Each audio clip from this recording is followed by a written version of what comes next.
Hermanos, ¿qué tal? Estamos en la clase número 15, cómo estudiar la Biblia. En realidad estamos volviendo a grabar la clase, tuvimos un problema técnico el último martes, entonces esta clase la estamos haciendo nuevamente, pero es la clase número 15. Oramos un instante. Gracias, Señor Padre Santo, por cada hermano, cada hermana que están estudiando en cuanto a este curso. Bendíceles y tu Santo Espíritu pueda darles entendimiento, Señor. Gracias por ese gozo tan grande de tener tu palabra, te damos. En el nombre del Señor Jesús. Amén. Muy bien, estamos entonces entrando estamos en la regla número 5. Ya sabemos que son en total 15 reglas, pero la regla número 5 se refiere a cada palabra de la Biblia, cada palabra. Y nos hemos detenido bastante aquí porque vamos a hacer una mirada muy sucinta, muy resumida, pero vamos a ver los puntos generales en cuanto a la historia de la Biblia, cómo llegó a nosotros a través de miles de años, cómo es en cuanto a los manuscritos antiguos y la diferencia entre la rama de los manuscritos fieles, que son los de Antioquía, y los manuscritos adulterados, que son los de la rama de Alejandría. Muy bien, entonces, al estar en esta regla número 5, cada palabra, vamos a profundizar en eso.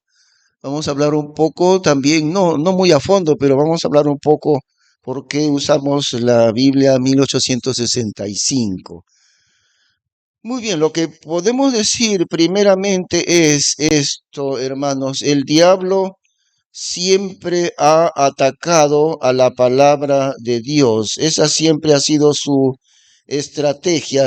Satanás siempre ha querido y quiere siempre separar al hombre del poder de la Biblia. Porque si Satanás logra apartar al hombre del poder de la Biblia, ha logrado un objetivo grande. El hombre está perdido.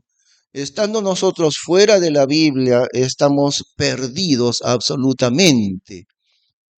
Es como que tenemos un aparato eléctrico y el aparato puede funcionar de manera perfecta, pero ¿qué sucede si lo desenchufamos? El aparato se queda sin corriente eléctrica y no vale para nada porque no recibe electricidad. Así somos nosotros.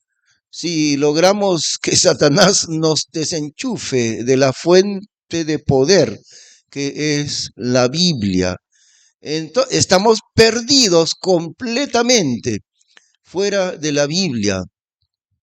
Satanás quiere siempre apartarnos, desenchufar al hombre y al creyente de la palabra de Dios y lo hace de diversas maneras. Una de esas maneras es cambiar lo que Dios dice, falsificar la palabra de Dios. Lo hizo desde el huerto del Edén y lo sigue haciendo hoy en día y lo seguirá haciendo hasta que Satanás sea arrojado al lago de fuego. No ha tenido que cambiar su estrategia miles de años porque el hombre siempre cae en la misma trampa. En lugar de oír la verdad de Dios, en lugar de poner oído atento a la Biblia, el hombre pone oído atento a la mentira de Satanás. Siempre ha sido así. Eva, ¿qué sucedió con ella, no? Y con Adán. Dios dijo, pero del árbol de la ciencia de bien y de mal, no comerás de él, porque el día que de él comieres, morirás. Eso dijo Dios. Satanás, ¿qué dijo? No morirás, sino que sabe Dios que el día que de él comiereis seréis como dioses, sabiendo el bien y el mal. Dios habló mentiras completamente opuestas a lo que dijo Dios. Y lo increíble es que el hombre le hizo caso a la mentira del diablo en lugar de la verdad de Dios. Dios dijo, morirás si comes de allí. Satanás dijo, no morirás. Y el hombre le creyó a la mentira diabólica. Siempre estamos en ese mismo problema, exactamente el mismo problema. El diablo no ha cambiado su estrategia. Dios ha dicho la verdad en su palabra y Satanás viene y engaña al hombre diciendo lo contrario de Dios. Y el hombre hace caso, al hombre le pica el oído por oír mentiras del diablo.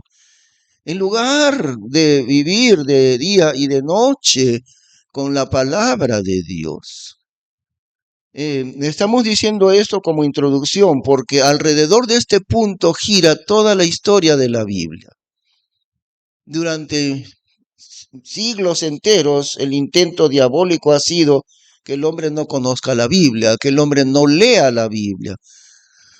Y logró eso en gran parte porque, por ejemplo, durante muchos siglos la Iglesia Católica impidió, prohibió que las personas comunes y corrientes puedan leer la palabra de Dios. Estaba prohibidísimo que la Biblia se tradujera a los idiomas comunes. Bueno, la Biblia estaba en hebreo y en griego, ¿no? Hebreo, Antiguo Testamento, griego, Nuevo Testamento, esos son los idiomas originales de la Biblia. El catolicismo impedía, bajo pena de muerte en realidad, que la gente leyese la Biblia o que la Biblia fuese traducida al inglés, al castellano, al francés, al italiano. No lo podían hacer. La Inquisición perseguía a muerte si alguien traducía la Biblia para que la gente leyera la Biblia. Es Satanás mismo impidiendo que el hombre reciba el poder de la palabra de Dios. Por eso estamos hablando de cómo ha transcurrido la historia de la Biblia hasta llegar a nosotros y el intento diabólico de apartar al hombre de la Biblia. El día de hoy ya no puede el catolicismo impedir que se lea la Biblia, pero la obra diabólica sigue con la misma fuerza de siempre y lo que ha hecho Satanás es adulterar el texto de la Biblia. Por ese lado, adulterando el texto de la Biblia y además produciendo un sinnúmero de versiones diferentes de la Biblia. Todos esos son intentos y ataques del enemigo de Dios, de Satanás, en contra de su palabra. Muy bien. En cuanto a cómo llegó a nosotros la Biblia, podemos decir el principio de la preservación de la palabra de Dios. El que se ha encargado de entregar su palabra infalible, eterna al mundo, es Dios mismo. Sobre él ha descansado esa tarea divina de entregarnos a nosotros su revelación, su escritura. Y no solo entregarnos sus palabras a través de hombres de Dios. El Espíritu Santo usó diversos hombres de Dios para escribir. El autor de la Biblia es uno solo, es el Espíritu Santo. Dios, el Espíritu Santo, autor de la Biblia, pero el Espíritu Santo utilizó a diversos escritores, hombres de Dios que escribieron. Entonces, la inspiración de la Biblia vino de Dios, pero también la preservación de su escritura. Lógicamente, Dios no va a entregar su palabra al mundo entero para que se pierda o para que se altere o con el paso de los siglos desaparezca la Biblia. No, así como Dios la entregó por hombres inspirados del Espíritu Santo, de la misma forma Dios se encargó de preservar. Entonces, eso es lo que llamamos el principio de la preservación de la Escritura. Dios mismo se ha encargado de preservar su palabra a lo largo de muchos siglos hasta llegar al día de nosotros. la preservación, la integridad de la Biblia es tarea de Dios. Nuevamente, es tarea de Dios y nadie puede impedir lo que hace Dios. Pero hay una cosa, mientras Dios se ha encargado de preservar la palabra, Satanás ha trabajado muchísimo para adulterar la palabra de Dios. Y por eso estudiamos tan intensamente este punto, porque Dios preservó su palabra, Dios la preservó en castellano hasta llegar a la Biblia 1865, la que tenemos en nuestras manos, la Biblia Reina Valera 1865.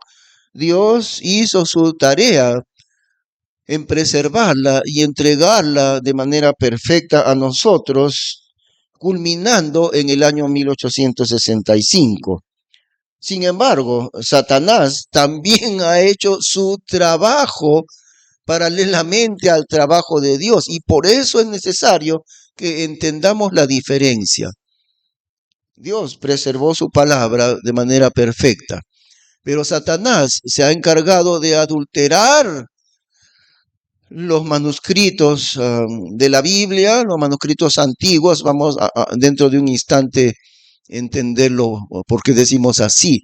Satanás ha hecho su tarea en contra de la obra de Dios y el día de hoy lo sigue haciendo grandemente. Este florecimiento de un montón de versiones diferentes que hay el día de hoy. Por ejemplo, no en castellano, solamente castellano. En inglés es más todavía, un sinnúmero de versiones bíblicas. Tenemos en castellano la Biblia de Jerusalén, la Biblia Dios habla hoy, la Biblia de las Américas, la Biblia latinoamericana, la Reina Valera 1995, la Reina Valera actualizada, la Reina Valera contemporánea, etcétera, etcétera, etcétera. ¿Por qué? Ahí ya no interviene Dios en esa efusión de muchas nuevas versiones. Dios ha preservado su escritura en una sola versión en castellano. Reina Valera 1865. Eso es la preservación que Dios ha hecho de la integridad de su palabra. En inglés es igual. En el año 1611, Dios hizo esa obra de preservar su palabra a través de la versión que se conoce como la Biblia King James, en inglés, año 1611. Ahí terminó la obra de Dios. Miles de iglesias en Estados Unidos todavía utilizan esa versión, la versión fiel, la única válida en el idioma inglés. Pero, ¿cuál es la razón? Si Dios, por ejemplo, en el castellano ha sacado la Biblia 1865, ¿cuál es la razón de sacar nuevas versiones? La única razón válida que se podría decir es el negocio. El negocio y el negocio y el dinero. Cada nueva versión en castellano, cada nueva versión en inglés o en cualquier idioma, implica mucha ganancia, millones de ganancia con la venta de aquellas Biblias, de esas nuevas versiones. Dios no ha intervenido en aquellas innumerables versiones en inglés, en castellano, en otros idiomas. Eso viene del otro lado, eso viene de la obra del diablo.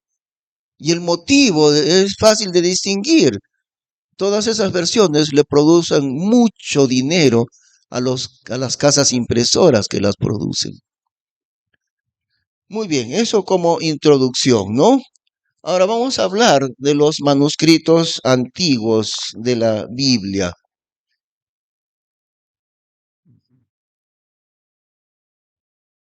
Vamos a hablar en cuanto al texto del Antiguo Testamento.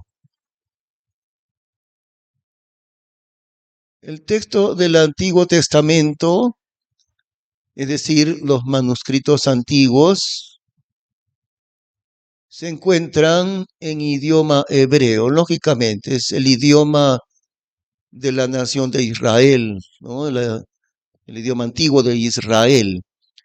Y este texto antiguo en hebreo se conoce como el texto masorético. Muy bien. El que ha llegado a nosotros, manuscritos de muchos siglos de antigüedad, se conoce como el texto masorético. ¿Quiénes eran los masoretas? Eran escribas judíos del tiempo de la Edad Media, es decir, desde el tiempo de Cristo hasta aquí, a partir de allí, no antes. Antes eran los escribas antiguos, pero los masoretas provienen de la Edad Media. Y hay que recordar que la imprenta recién fue inventada cerca del año 1500.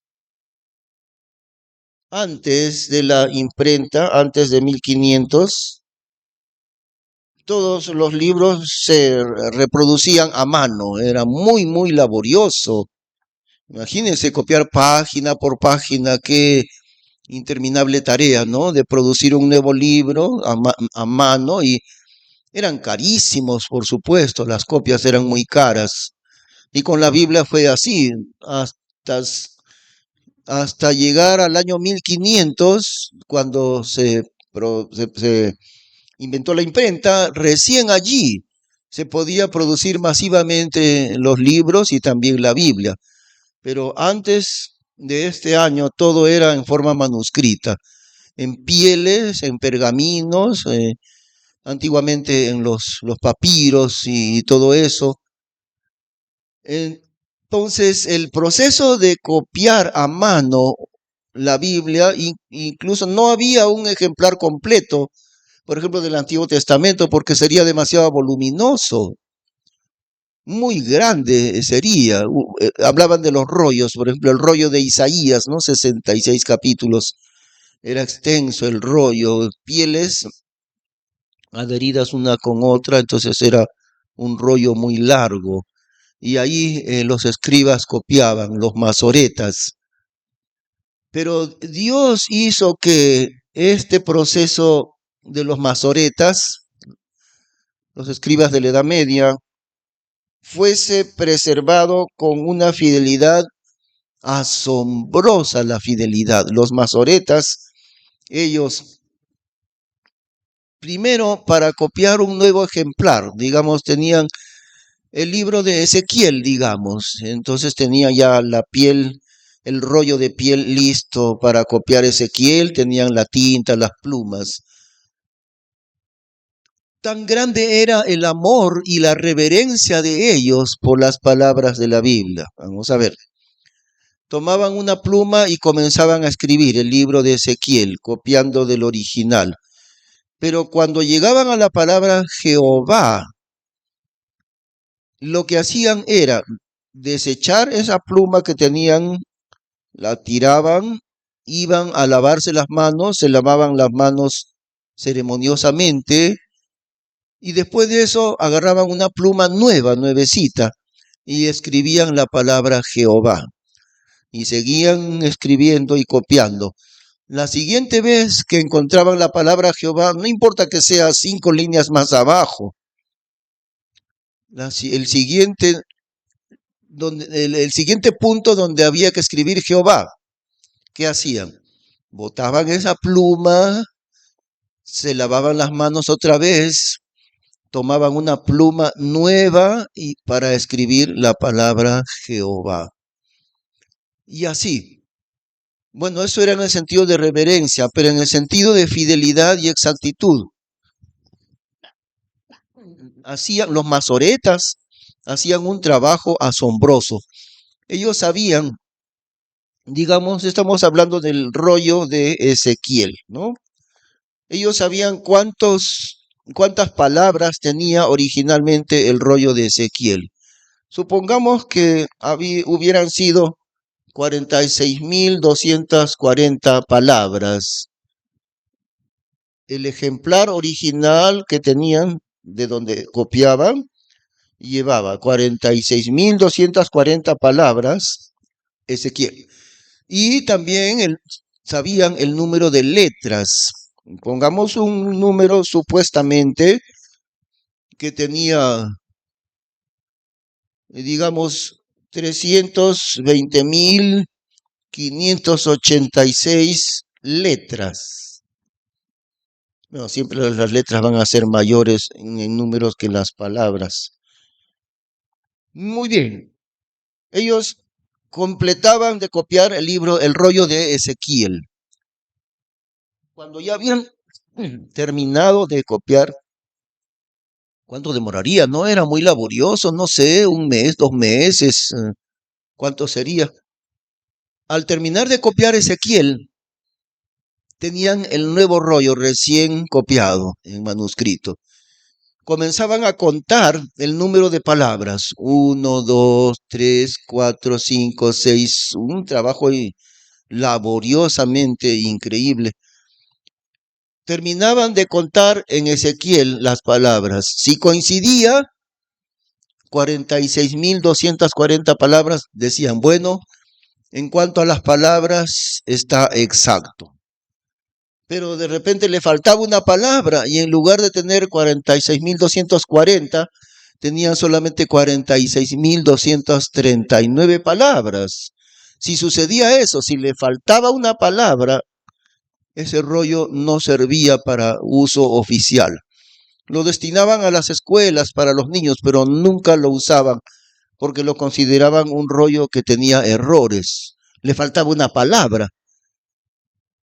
Entonces, ahora, si supongamos que contaron exactamente las 46.240 palabras, ahora se daban al trabajo de contar las letras. Es más laborioso todavía que contar las palabras. ¿Cuánto demorarían solamente en contar las letras del nuevo ejemplar? Entonces, supongamos que contaban 320.589 letras. No tenía el nuevo ejemplar 320.586, tenía 320.589 letras. Le sobraban 3 letras. Ahora, el número de palabras estaba exacto, pero en cuanto a las letras, no, le sobraba o le faltaba letras. Entonces ya sabían, he cometido algún error en alguna palabra. He puesto una palabra por otra. Una palabra que tenía 5 letras, le he puesto 8 letras, por eso es que tiene 320.589 letras. Ah, ya. Ese rollo no es fiel ni es exacto, por lo tanto no vale para el uso oficial. Era desechado.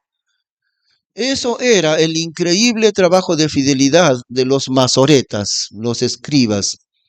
Y eso es lo que se conoce como el texto masorético. Bueno, eso permitió, decimos, la preservación que Dios mismo hizo, ¿no? El principio de la preservación. Fíjense con qué grandísima fidelidad y exactitud se copiaba el Antiguo Testamento. Y eso también ayudó para que en el Antiguo Testamento, en términos generales, hay menos errores en cuanto a las copias que en el Nuevo Testamento. Hay mucha mayor fidelidad y exactitud en las copias manuscritas del Antiguo Testamento. En el Nuevo Testamento es diferente. Hay algunas palabras mal copiadas, porque es el proceso natural de las copias, así era. Pero recordemos, siempre Dios preservó la exactitud. Dios mismo es el que toma esa tarea de la preservación. Entonces, el texto masorético del Antiguo Testamento en idioma hebreo. Debemos mencionar un instante lo que es en cuanto al catolicismo. Ellos no usan el texto masorético. usan un texto traducido al latín que se llama la Vulgata Latina. Esa es la versión oficial católica. Como siempre, el catolicismo no respeta los principios bíblicos y en lugar ellos de usar un texto oficial, el texto masorético, utilizan un texto traducido al idioma latín, la Vulgata Latina. Ahora, vayamos al Nuevo Testamento. Hemos hablado ya del Antiguo Testamento. En cuanto al Nuevo Testamento, que fue escrito originalmente en idioma griego.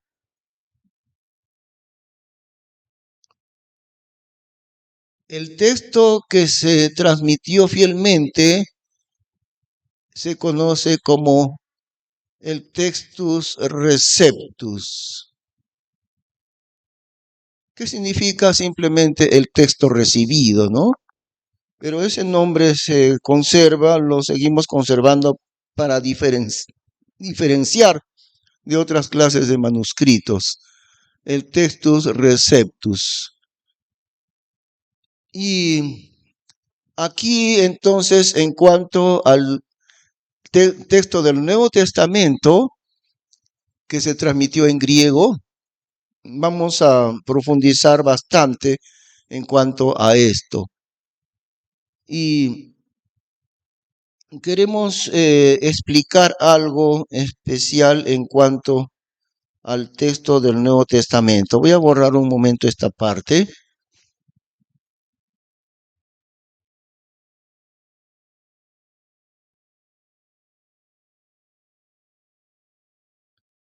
Y recuerden, estamos hablando ahora ya no del Antiguo Testamento, estamos hablando del Nuevo Testamento, manuscritos en idioma griego.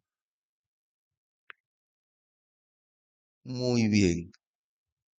Y aquí vamos a decir que hay dos corrientes, dos ramas de manuscritos antiguos. Y hay una enorme diferencia entre ambas ramas de manuscritos antiguos. Una de ellas es los manuscritos de Antioquía.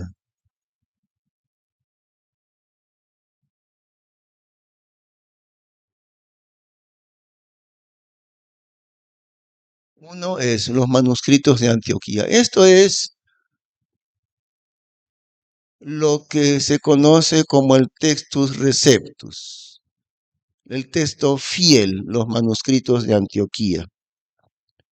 Y también se llama texto mayoritario. También se llama texto mayoritario.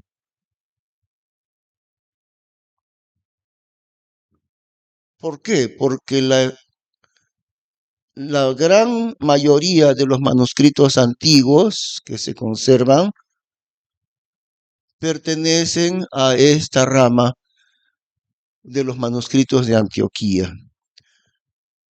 Y el otro grupo de manuscritos, que son manuscritos adulterados, se llama los manuscritos de Alejandría.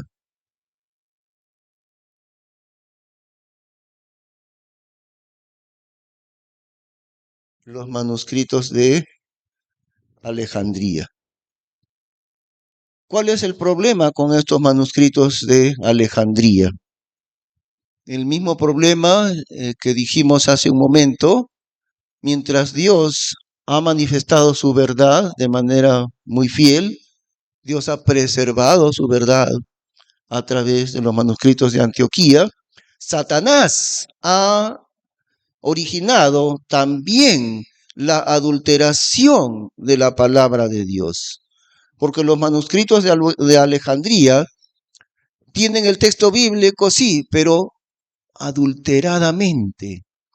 Muchos versículos allí están cambiados, recortados y añadidos y adulterados.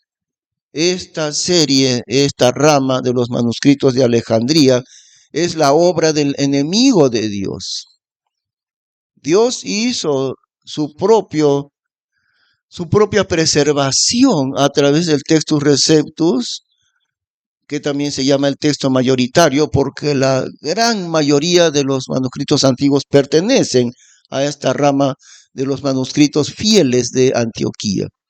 Mientras tanto, los otros son los manuscritos adulterados, que también se le llama el texto corrupto de la rama de Alejandría. Ahora vamos a explicar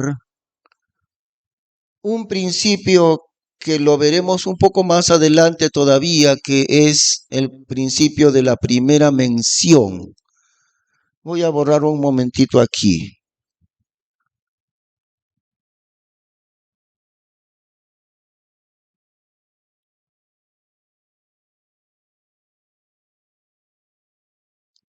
Como son 15 reglas, sabemos que son, ¿no?, que en total estudiaremos 15 reglas, de las cuales hemos llegado a la número 5 recién, ¿no? Nos faltan estudiar 10 reglas más todavía. Pero nos adelantamos por un momentito a la regla número 8. Regla número 8. Esta regla se conoce como el principio de la primera mención.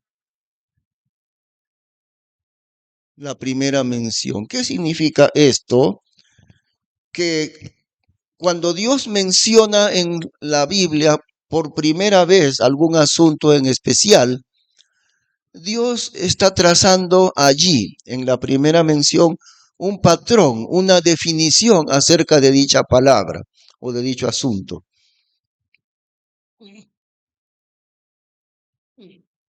Además, a partir de la primera mención que Dios hace de cierta palabra, a partir de allí se mantiene idéntico en toda la Biblia entera. Por eso también se le llama la consistencia de Dios. Dios comienza definiendo algún asunto en la primera mención y Dios mantiene esa misma definición a lo largo de la Biblia entera. Por ejemplo, la serpiente, la primera vez que se le menciona a la serpiente es en Génesis capítulo 3, identificada como el diablo hablando en forma de serpiente.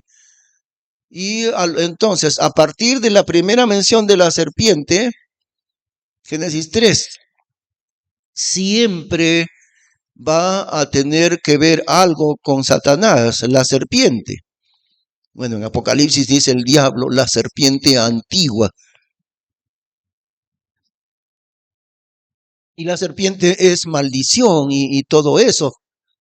A propósito, Cristo fue identificado con la serpiente en el libro de Números y Cristo se lo menciona a Nicodemo, ¿no? Como Moisés levantó la serpiente en el desierto, así es necesario que el Hijo del Hombre sea levantado. Esa serpiente en el desierto levantada sobre una bandera es el Señor Jesucristo en la cruz. ¿Y por qué la serpiente, que es el diablo, identifica a Cristo? Nos preguntaremos eso.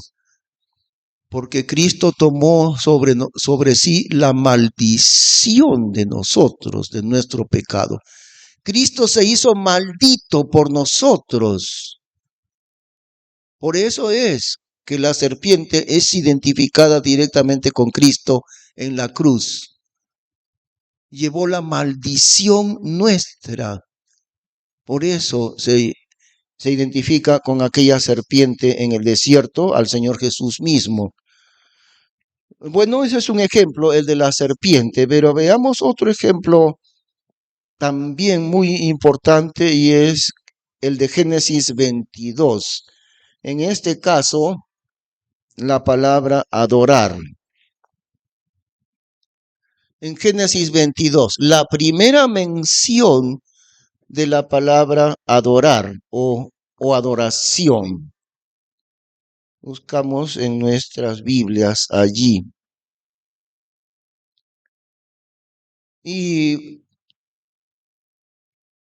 como decimos, se menciona por primera vez y ahí se traza la definición, el patrón que va a conservarse en toda la Biblia sobre adorar.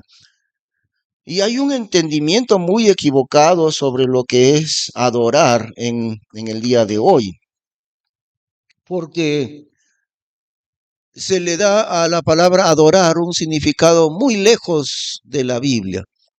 Bueno, por un lado se dice que la palabra adorar significa postrarse completamente delante de Dios.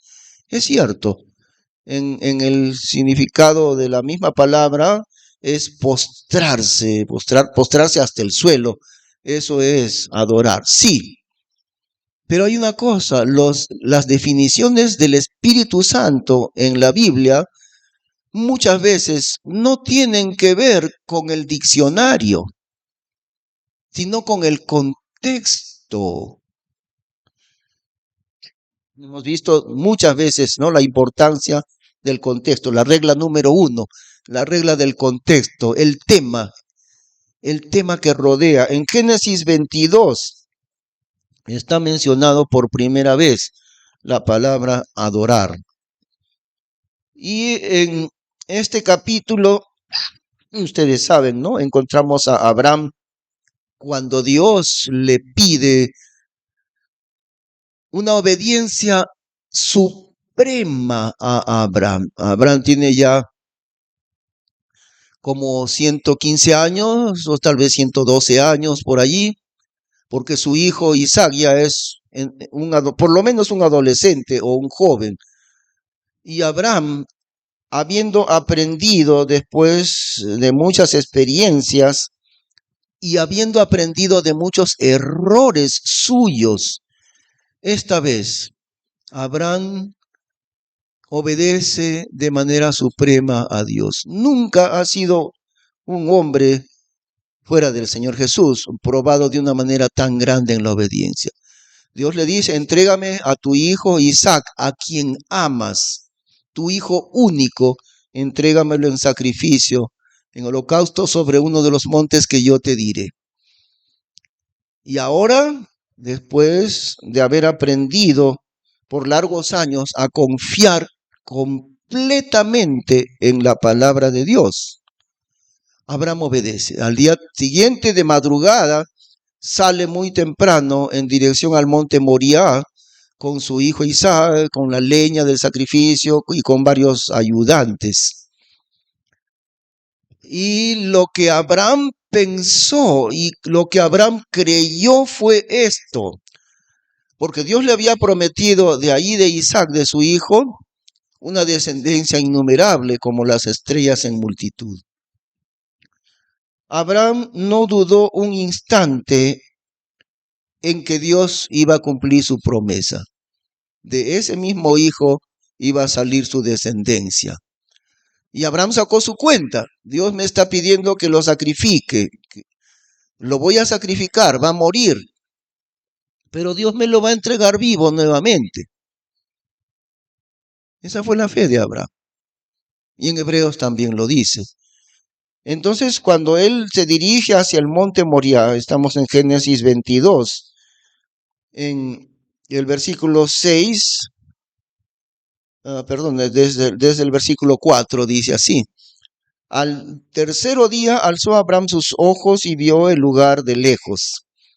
Entonces dijo Abraham a sus mozos, esperaos aquí con el asno, y yo y el muchacho iremos hasta allí, y adoraremos y volveremos a vosotros. Y tomó Abraham la leña del holocausto y púsola sobre Isaac su hijo, y él tomó en su mano el fuego y el cuchillo, y fueron ambos juntos.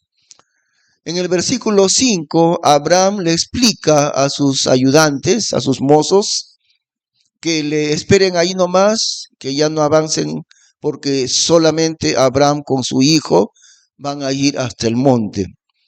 Y les dice así, esperaos aquí con el asno, y yo y el muchacho iremos hasta allí y adoraremos y volveremos a vosotros. Él no dice volveré yo solo, sino volveremos, Isaac y yo, no dudando ni un instante de la fidelidad de Dios. Mi hijo va a morir, pero Dios me lo va a resucitar y él y yo volveremos. Pero miren lo que dice Abraham, ¿no? Y yo y el muchacho iremos hasta allí y adoraremos. Adoraremos. Ahí está la palabra de adorar, la definición de adorar. ¿Cuál es la definición de adorar en esta primera mención, Génesis 22? ¿Cuál es el contexto? Porque como acabo de decir, la definición de estas palabras bíblicas no viene del diccionario, no, viene del contexto. ¿Cómo el Espíritu Santo utiliza esta palabra en el contexto en donde la usa la primera vez? ¿Qué está haciendo Abraham? Adorar a Dios. Génesis 22. Ahí entendemos qué es adorar a Dios. Adorar a Dios es entregarle a Dios el dominio completo de nuestra vida. Dios le dijo a Abraham, entrégame a tu hijo en sacrificio. Y Abraham dijo, amén, amén. Tú mandas en mi vida, Señor Dios Santo. Tú quieres que yo te lo entregue a mi hijo, a mi amado hijo, en holocausto. Amén. Lo haré, y lo hizo, lo llevó a sacrificar. Eso es adorar a Dios. Eso es entregarle a Dios todo, 100% de lo que soy, de lo que tengo, de lo que hago. Eso es adorar a Dios. Y así que hemos entendido entonces el principio de la primera mención. ¿Por qué hemos hablado de la primera mención? Por esta razón, veamos. Porque vamos a encontrar ahora, por un lado, la primera mención de Antioquía. Y por otro lado vamos a encontrar la primera mención de Alejandría. Y dijimos que hay dos ramas de manuscritos antiguos, de los cuales la gran mayoría, hay como 5,000 manuscritos antiguos, de los cuales la vasta mayoría de todos estos manuscritos pertenecen a la rama fiel de Antioquía. Por eso también le llaman el texto mayoritario, el de Antioquía. Y aún así, los eruditos, los traductores actuales, aún así, viendo que la vasta mayoría son los textos fieles de Antioquía, aún así no les hacen caso, prefieren los textos adulterados de Alejandría. Como hay dos ramas de manuscritos, los fieles de Antioquía y los textos adulterados de Alejandría, vamos a demostrar que Dios en su palabra ya tiene definidos estos dos lugares. La primera mención de ellos está en el libro de Actos, o sea, Hechos, Actos, igual, en el capítulo 6.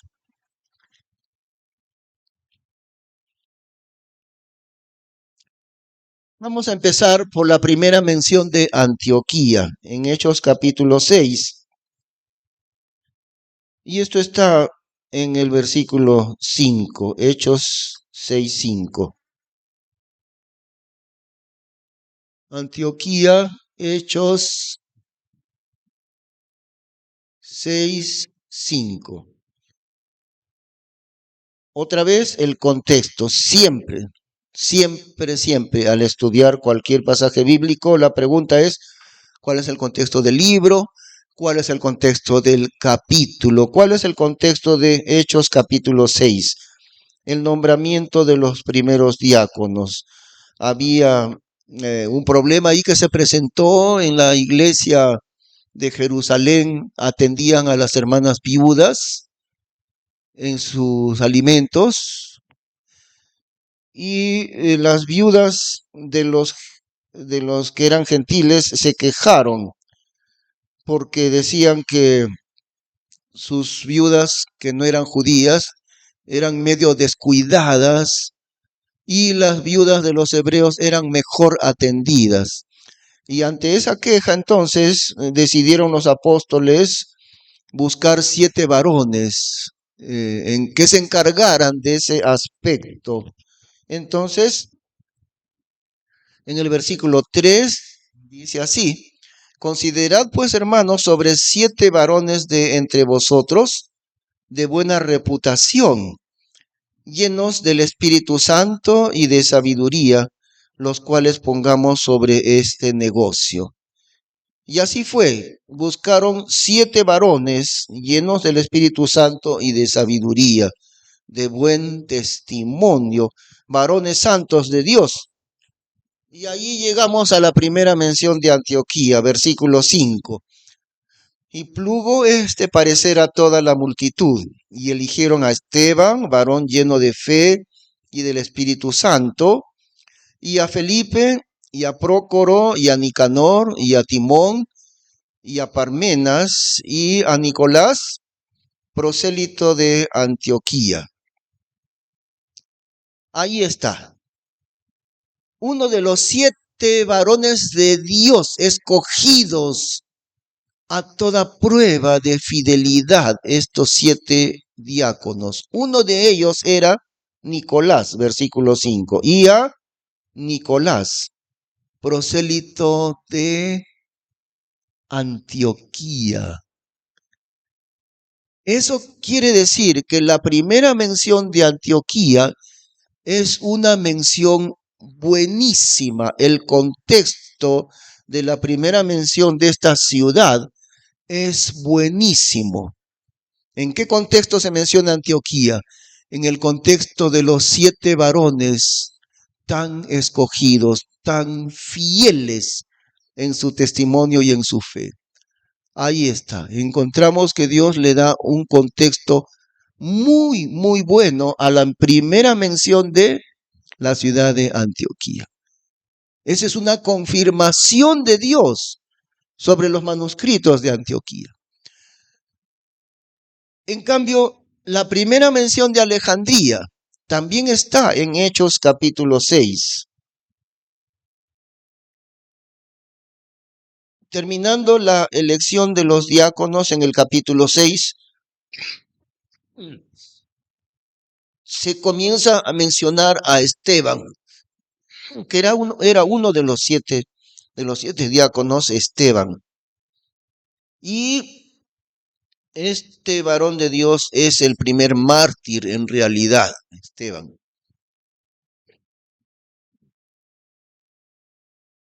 Y resulta que hay un grupo de hombres que comienzan a acusarlo a Esteban.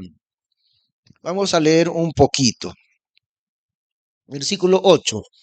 Empero Esteban, lleno de fe y de poder, hacía prodigios y milagros grandes entre el pueblo. Levantáronse entonces unos de la sinagoga que se llama de los libertinos y cireneos y alejandrinos, y de los que eran de Cilicia y de Asia, disputando con Esteban.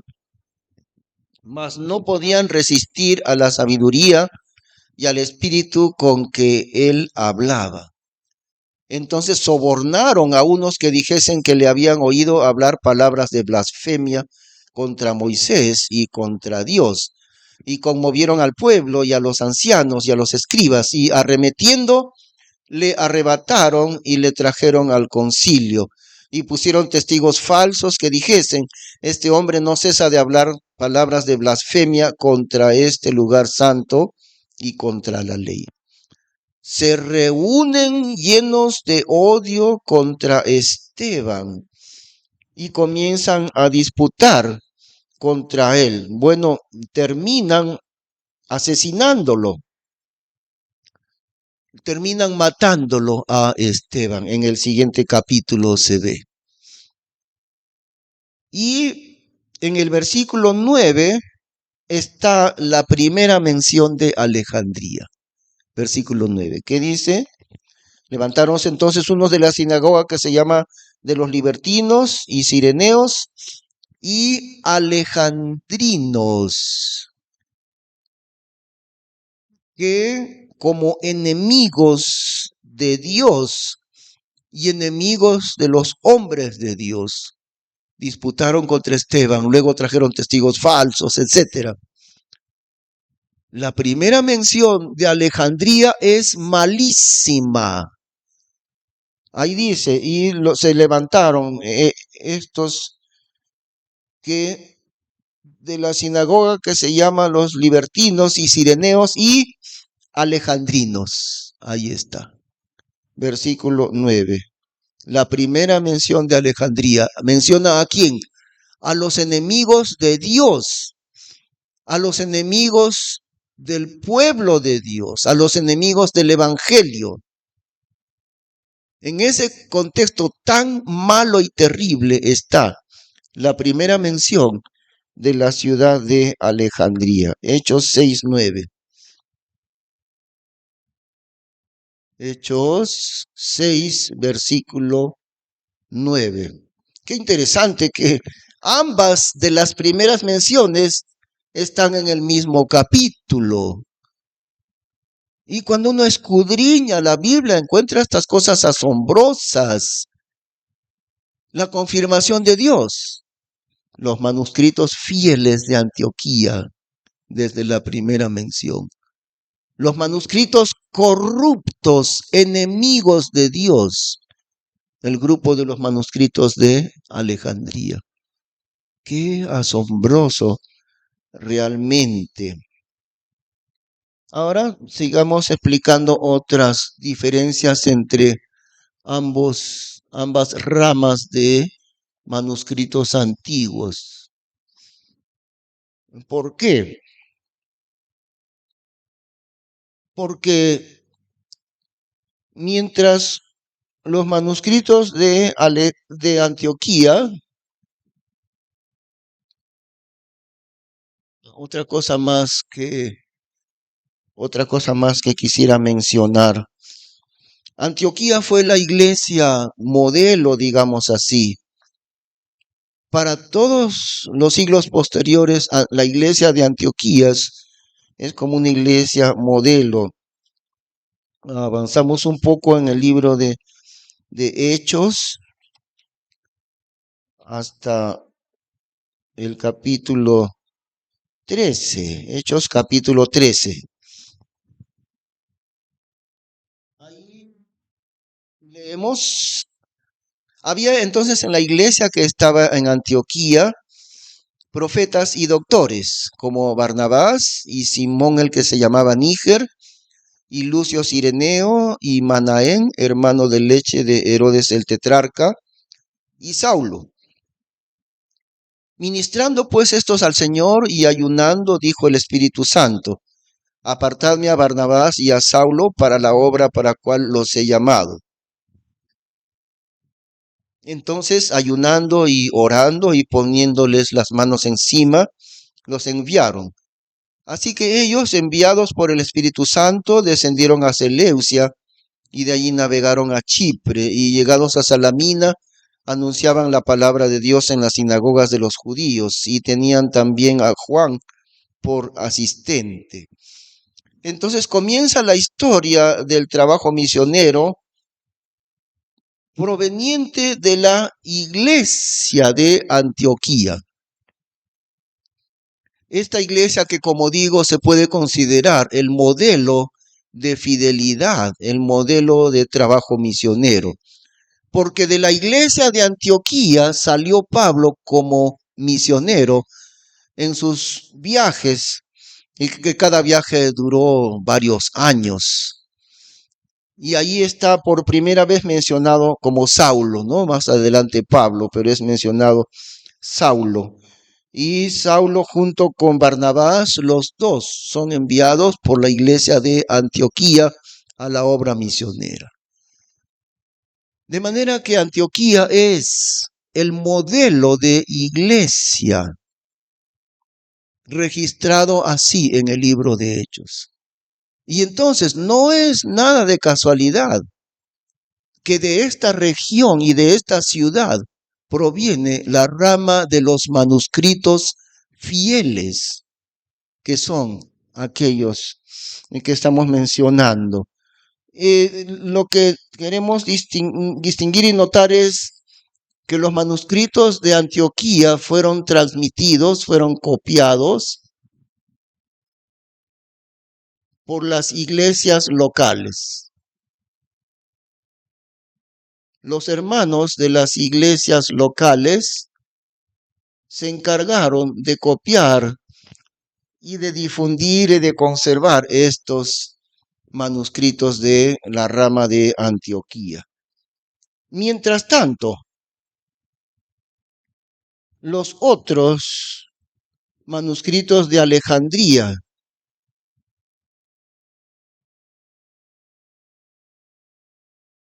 ustedes no se van a imaginar, me parece, quiénes se encargaron de transmitir estos manuscritos. Lo hicieron las universidades de aquel tiempo, las universidades de aquel tiempo. Claro, no llevaban el nombre universidad todavía, pero eran exactamente el equivalente de las universidades actuales. Es decir, el mundo académico de aquel entonces fue el que se encargó de transmitir los manuscritos de Alejandría. Miren la diferencia, los manuscritos de Antioquía fueron transmitidos por los creyentes de las iglesias locales y lo hicieron con fidelidad. Esta es la rama que utilizó Dios para preservar la transmisión de su palabra por siglos enteros. Mientras tanto, en este lado, los que transmitían estos manuscritos ni siquiera eran cristianos, muchos de ellos. El único interés que tenían era un interés académico, porque en Alejandría, en Egipto, estaba lo que se considera hasta ahora una de las 7 maravillas del mundo antiguo. La gran biblioteca, la famosa biblioteca de Alejandría, estaba allí. Era el orgullo y la soberbia del mundo académico, la gran biblioteca de Alejandría. Y si tomaron ejemplares de la Biblia para copiarlos, no fue porque querían obedecer la Biblia. Era lo que muchos hacen hoy en día también, ¿no? Muchos que ni conocen a Cristo dicen, yo quiero tener en mi biblioteca la Biblia y la guardan en su biblioteca personal, en su casa. Se compran una Biblia de buena calidad y la guardan ahí. Y luego dicen, aquí está la sabiduría de los hombres. No conocen para nada la Biblia, nunca la abren, nunca la leen, pero ahí la tienen. Y dicen, sí, la Biblia, la famosa Biblia. Eso mismo fue lo que hicieron en Alejandría. Tomaron copias de una Biblia adulterada, que por el padre de todas las adulteraciones, un hombre llamado Orígenes de Alejandría, que ahorita explicaremos sobre Orígenes. Pero allí, en el mundo académico, en las universidades de aquel tiempo, ellos transmitieron los ejemplares en manuscrito estamos hablando del Nuevo Testamento y también del Antiguo Testamento, pero ahí está otro problema, el problema de la traducción al griego. que se conoce como la Septuaginta, una traducción del Antiguo Testamento al griego, y que tiene la fama de haber sido realizada por los escribas judíos muchos años antes de Cristo, 100 años, 200 años antes de Cristo, supuestamente. En ese momento no tenemos tiempo porque hay que tomar mucho tiempo para explicar sobre la Septuaginta, el Antiguo Testamento traducido al griego. Más adelante estudiaremos otro curso sobre historia de la Biblia y de la Iglesia, pero en este momento de manera muy cortita diremos lo siguiente. Casi con toda seguridad, aquello de la Biblia, del Antiguo Testamento, traducido al griego por 72 ancianos judíos, casi con toda seguridad, eso es una simple fábula. No se conserva ningún ejemplar, ni siquiera en parte, de la famosa Septuaginta. Es una fábula inventada. Como digo, no tengo tiempo en este momento de hacer el estudio profundo de lo que acabo de decir. Casi con toda seguridad, eso es una simple fábula. Y casi con toda seguridad, el autor de la Septuaginta no fueron ciertos 70 ancianos judíos, sino Orígenes de Alejandría. Él fue muy posiblemente el autor de ese texto del Antiguo Testamento traducido al griego, cuya traducción es bastante desviada y adulterada, llena de cambios, llena de adulteraciones, la famosa Septuaginta. Y la Septuaginta del Antiguo Testamento traducido al griego pertenece también a esta rama de Alejandría, y como digo, es lo más probable es que vino de la mano de este señor Orígenes de Alejandría. Pero entonces la diferencia, mientras los creyentes de las iglesias copiaban los manuscritos de Antioquía, y por la obra de Dios mismo fue preservada su palabra aquí, en los manuscritos fieles. Por otro lado, la obra de Satanás, también siempre sucede eso. Dios trabaja en la historia y el diablo también trabaja mucho en contra de lo que hace Dios. Siempre ha sido así. Es por eso que existe la rama preservada por Dios y existe la rama del otro lado del enemigo de Dios, el texto corrupto y adulterado de Alejandría. Muy bien, vamos a borrar esto un momentito.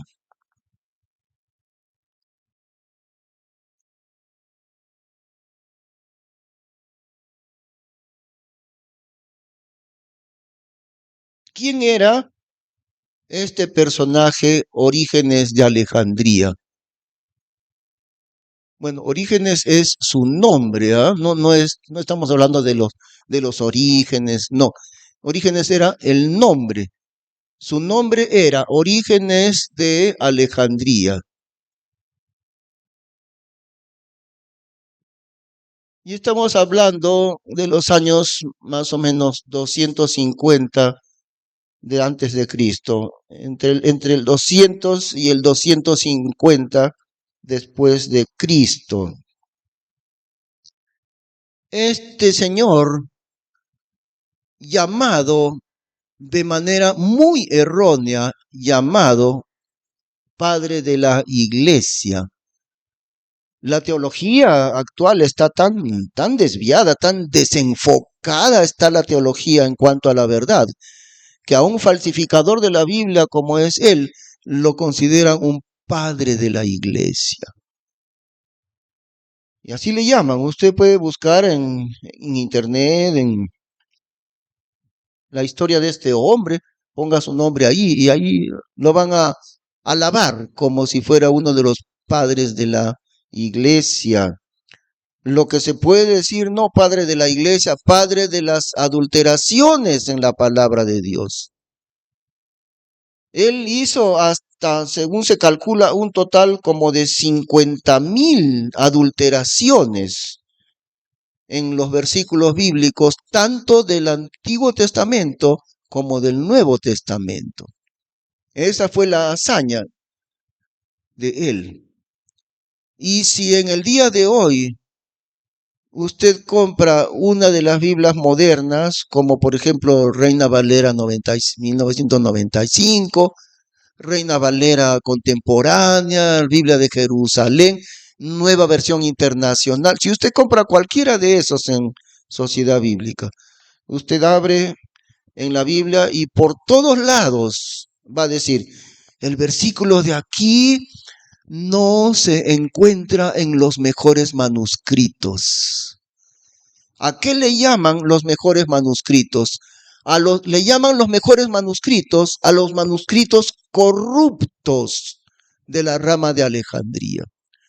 Y esas corrupciones, adulteraciones, añadiduras, cambios, fueron efectuadas en el principio por este hombre, Orígenes de Alejandría, años 250 después de Cristo y los años anteriores también.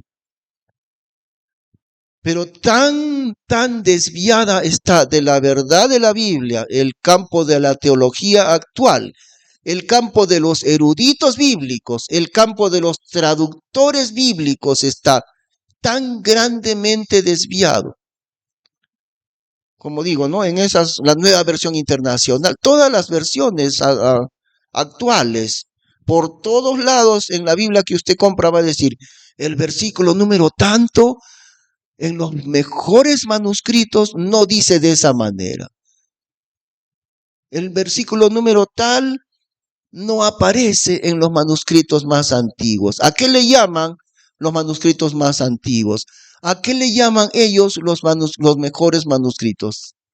A los manuscritos adulterados le llaman los mejores manuscritos. Tan mal estamos en esta época, hermanos, tan desviadamente de la verdad de Dios. Tanto así que los eruditos bíblicos, la gran mayoría, yo diría el 97% de esos eruditos bíblicos actuales, a lo que es la mentira le llaman la verdad. A los manuscritos de Antioquía, fieles al textus receptus, al texto fiel, le llaman, no, eso no tiene valor. A lo que le dan valor es a los manuscritos alejandrinos. Recordemos también una cosa. ¿En qué país está la ciudad de Alejandría? Porque Alejandría es una ciudad. Así como Antioquía es una ciudad, Alejandría también es una ciudad. ¿Dónde está situada Alejandría? Era una ciudad muy importante en Egipto. En Egipto. ¿Recuerda usted que Egipto simboliza al mundo enemigo de Dios dentro de la Biblia? Y fue Egipto gran enemigo de Dios desde la época de Moisés, desde la época de Faraón. Ahí está. Y cuando Israel salió de Egipto, después que llegaron a la tierra prometida, Dios les advirtió lo siguiente: jamás volveréis por ese camino de donde vinieron, por el camino de Egipto. Jamás volveréis a Egipto, porque Egipto era enemigo de Dios. Y Alejandría está situada en el país de Egipto. Enemigos de Dios, enemigos de la palabra de Dios. ¿Y por qué decimos que en Alejandría es el equivalente del mundo académico, es el equivalente de las universidades? Porque siempre ha sido así también. Satanás ha trabajado siempre mucho con el mundo académico. Siempre lo ha hecho así. Desde el primer momento del huerto del Edén, el diablo dijo, ahí está el fruto para alcanzar sabiduría. Y vio la mujer que el árbol era para alcanzar sabiduría. Y comió del fruto de la muerte, para alcanzar sabiduría. La sabiduría de este mundo es enemiga de Dios. Y en Primera de Corintios dice que a Dios le agradó salvar a los creyentes, no por la sabiduría, sino por medio de la fe. La sabiduría de este mundo es enemistad contra Dios. El campo académico, y no estamos hablando del campo académico de las matemáticas, de la física o de la astronomía, estamos hablando del campo académico referido a la Biblia. Los académicos de la Biblia se han ido detrás de la soberbia de su conocimiento. Por eso es que desde el tiempo antiguo ha sucedido lo mismo. Transmitidos esos manuscritos por las universidades de aquel tiempo, no les importaba un comino que la Biblia fuese copiada con fidelidad. Este hombre, Orígenes, era alguien que llevaba el nombre de cristiano, pero él no era cristiano. Sus convicciones eran de la filosofía de los griegos. Eso era lo que estaba en la mente de Orígenes, la filosofía griega. Y cada doctrina de la Biblia que él encontraba en contra de la filosofía griega, la quería contradecir. Por eso es que cambió muchos versículos, recortó muchos versículos, adulteró miles de pasajes en la Biblia, porque su convicción no era cristiana, a pesar de que le llaman padre de la iglesia. Él no era su convicción cristiana. Su convicción era acomodar la Biblia a la filosofía de los griegos. Y es por eso que hizo miles y miles de adulteraciones en los manuscritos de la palabra de Dios. Hay dos códices muy famosos, defendidos por los teólogos, por los traductores actuales. Dos códices, es decir, ejemplares de gran parte de la Biblia, que se llaman el códice, uno se llama el Códice Vaticano, ¿no? El de los papas, porque ahí está. Y el otro se llama el Códice Sinaítico.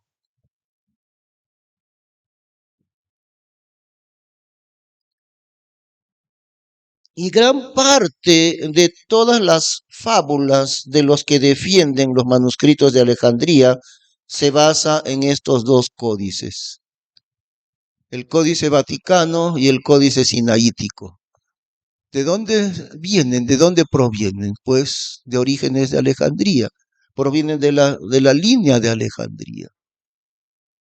Y a estos son los que le llaman los mejores manuscritos, los manuscritos más antiguos, los manuscritos más confiables. Al texto corrupto le llaman los manuscritos más confiables. Así está el día de hoy, tan desviado en el campo de la Biblia sobre la fidelidad a la palabra de Dios. Muy bien, por ahora vamos a terminar. No sin antes mencionar algo también, algo en cuanto a los libros que se llaman los libros apócrifos. Los libros apócrifos son estos un grupo de libros añadidos a la Biblia, no son parte de la palabra de Dios. El catolicismo los defiende y los usa. Y además el catolicismo le ha dado un nombre para adornarlos, para disimularlos. Le ha puesto el nombre deuterocanónicos.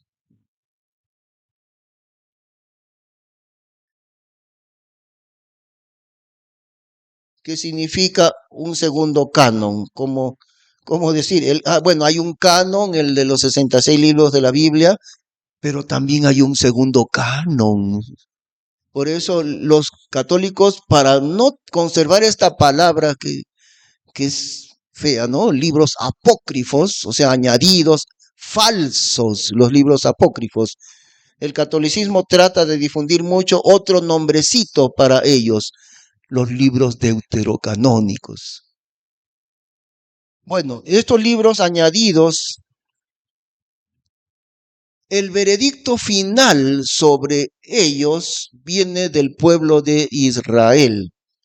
En Romanos capítulo 3 podemos leer que la Biblia le ha sido encomendada al pueblo de Israel. Romanos capítulo 3, versículo 1. Así dice: ¿qué pues tiene más el judío? ¿O cuál es el provecho de la circuncisión?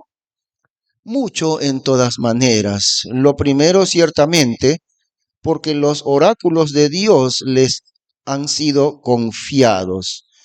La palabra oráculos significa las revelaciones. Las revelaciones de Dios les han sido confiadas al pueblo de Israel, a ellos. Dios no entregó su Biblia al mundo de los gentiles, sino a los judíos, a ellos. Y entre los escritores de la Biblia, inspirados por el Espíritu Santo, todos ellos, incluyendo el Nuevo Testamento, todos son judíos con una sola excepción, el evangelista Lucas. Lucas es el único escritor dentro de la Biblia, el único autor que no es judío. Todos los demás escritores son de Israel. De manera que hay un hecho que la misma Biblia lo dice. La palabra de Dios fue confiada, ahí dice confiada. Le fue confiada la palabra de Dios al pueblo de Israel. ¿Ok? ¿Cuál es el veredicto de los escribas de Israel en cuanto a los libros apócrifos? Los escribas judíos lo han dicho desde el tiempo del Señor Jesús y lo siguen diciendo hasta el día de hoy. Que los libros apócrifos no son de la palabra de Dios, no son. Ahora, ¿en qué consisten los libros apócrifos? Son historia de los judíos. Son libros históricos judíos, no son libros de otros países. Son libros de la historia judía y de la literatura judía. Son historia y literatura, como si dijéramos, bueno, este es un libro de historia del Perú, este otro libro es una historia de literatura peruana, así. Los escribas de Israel, desde el tiempo de la iglesia, al iniciarse la iglesia, hasta el día de hoy, han dicho siempre el veredicto. Los libros apócrifos son de nuestra historia judía, sí. ¿Son de nuestra literatura judía? Sí, pero no son palabra de Dios esos libros. Y sin embargo, a pesar del veredicto final que dan los escribas judíos, los católicos siguen defendiendo esos libros apócrifos. Ahora, no solo el veredicto de los escribas judíos, es muy fácil distinguir que esos libros no son de la palabra de Dios. Hay una diferencia abismal entre lo que es de Dios, entre lo que Dios habló y lo que el hombre habló en estos libros. Eso quise decir para que nos demos cuenta, ¿no? Los únicos que siguen defendiendo estos libros añadidos a la Biblia, ¿quiénes son? Los católicos, el catolicismo. Los depositarios fieles de la Biblia, que es Israel, dicen tajantemente, no, esos no son libros de la palabra de Dios. Muy bien, ese punto es el que quise mencionar para ir terminando. Seguiremos, hermanos. Damos gracias a nuestro hermano Fernando Chinte que nos ha ayudado el día de hoy con esta grabación. Hemos tenido que grabar por segunda vez esta clase porque el audio que grabamos el día martes salió muy mal. Muchos saludos a todos ustedes, los que estudian por internet y también aquí en la iglesia. Vamos a orar. Señor, te damos gracias por tu santa palabra, aquella que es eterna, aquella que es infalible. Gracias por la Biblia Reina Valera 1865. En el nombre del Señor Jesús te agradecemos, Padre Santo. Amén. Que Dios les bendiga.